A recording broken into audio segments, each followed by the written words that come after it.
हाशमी जी, बहुत सारे कंफ्यूजन हो गए जब हाजिक खान जी बोल रहे थे। अब आप मुझे समझाइए, सिस्टम में अगर कलेक्टर की एंट्री हो रही है और मुतवल्लियों से ज्यादा पावर अगर कलेक्टर को मिल रही है, तो कौन सी चीज बेहतर है? वो पढ़ा लिखा आईएएस अफसर जो मैनेज करे, जो पूरे जिले को देखता है, या वो मुतवल्ली जिस पर आप लोग भी आरोप लगाते हैं? देखिए, मैंने मुतवल्ली पर आरोप नहीं लगाया, क्योंकि मुतवल्ली तो सिर्फ एक पर्टिकुलर किसी एक मस्जिद, एक खानका, एक मदरसा, किसी एक इंस्टीट्यूशन का होता है। एक मुतवल्ली कई उसका नहीं हो सकता। अब यहाँ बात हो रही थी चेयरमैन की, वक्फ बोर्ड चेयरमैन की। वक्फ बोर्ड चेयरमैन जो है, जिस स्टेट में जिसकी सरकार होती है, वो सरकार, वो पार्टी भ्रष्टाचार नहीं हुआ, अपना वो नियुक्त करती है। भ्रष्टाचार 60 साल में हुआ कि नहीं हुआ? और तमाम वक्फ के चेयरमैन, अरे वही बता रहा हूं ना। हाँ, तो बताइए ना, उससे पहले का इतिहास रहा है। कहानी पे क्यों आ रहे हैं? चेयरमैन, अच्छा, एक मिनट, हाँ। वक्फ बोर्ड के चेयरमैन जो भी आए, वो चूंकि सरकार के वो होते थे, तो सरकार की अंडर द टेबल उनसे वो चलती थी कि क्या लोगे क्या दोगे। इसको एडमिट करने में कोई बुराई नहीं है। इसको मैंने इससे पहले भी कई चैनल्स पे एडमिट किया, आपके भी एडमिट कर रहा हूं कि हाँ, हमारे वक्फ बोर्ड के जो चेयरमैन बनते थे, जो सरकारी लोग होते थे, पार्टी के पॉलिटिकल कार्यकर्ता होते थे, उनको चेयरमैन बना दिया जाता था, और वो अंडर द टेबल जो सांठगांठ करते थे,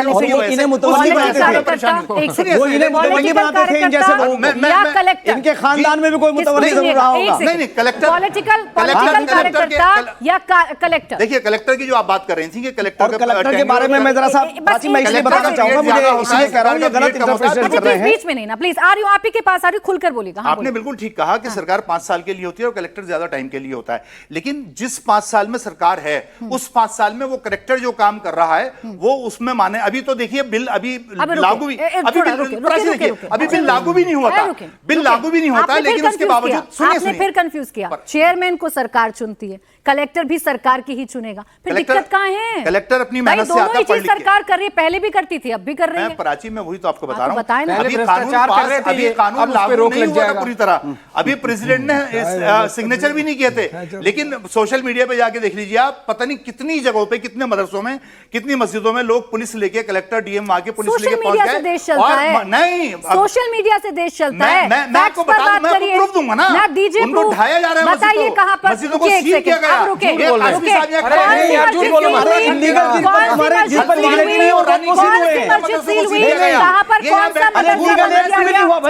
सरकार के करीब पहुंचना चाहिए। अगर तुमने कहीं नाजायज कब्जे कर रखे तो उसमें तो सील होगी। अब ये आपका पता चलेगा कि आप मुतवल्ली है। पैसेज मत दीजिए इनको। इस गिलास में इतना पानी है, इतना बहुत बड़ी बात कही। इस बात को कैसे साबित किया जाएगा? ये नहीं होगा ना, यहाँ कोई एक्सपेरिमेंट नहीं चल रहा है ना, यहाँ कोई इंटरव्यू चल रहा। आपने कहा कि मस्जिदें सील की गई, उदाहरण नाम के साथ, समय के साथ, सरकार कौन सी कहां कार्रवाई हुई, दीजिए 2 एग्जांपल दे दीजिए जब से ये कानून लागू हुआ है। अभी परसों फरीदाबाद के अंदर एक मस्जिद शहीद की गई, भटकल लेक के पास। ये वक्फ कानून के बाद, वक्फ कानून के आने के बाद, परसों की बात यानी सुप्रीम कोर्ट की नहीं मान रहे। उसकी स्थिति बताइए ना। अरे उसकी स्थिति तो बताइए।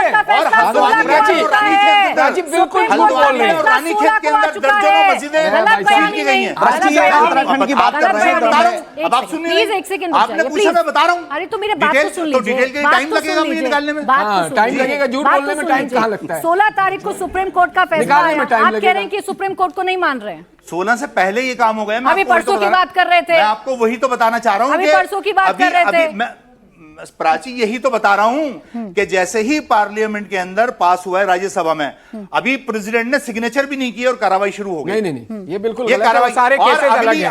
अगला वो रखिए, अगला शो में उसमें तमाम फैक्ट्स लेके आज ही आने थे ना फैक्ट्स लेकर, जब इतनी बड़ी बात कर रहे थे। बुजुर्ग आप लग रहे हो, इसका मतलब ये मुझे क्या मालूम, मुझे नहीं मालूम था कि आप लोग झुठलाएंगे। जो एक सच्चाई है उससे आप आंखें बंद करेंगे, मुझे नहीं मालूम था। अगर मुझे मालूम होता मैं तमाम फैक्ट्स लेके, मैं अभी भी चर्चा करूंगी, उसको टाइम लगेगा। देखिए, पहले तो मैं आपको ये बता दूं कि कोई मस्जिद, कोई मदरसा हमारे इस्लामिक लॉ के हिसाब से किसी की भी नाजायज जगह पर नहीं बन सकता।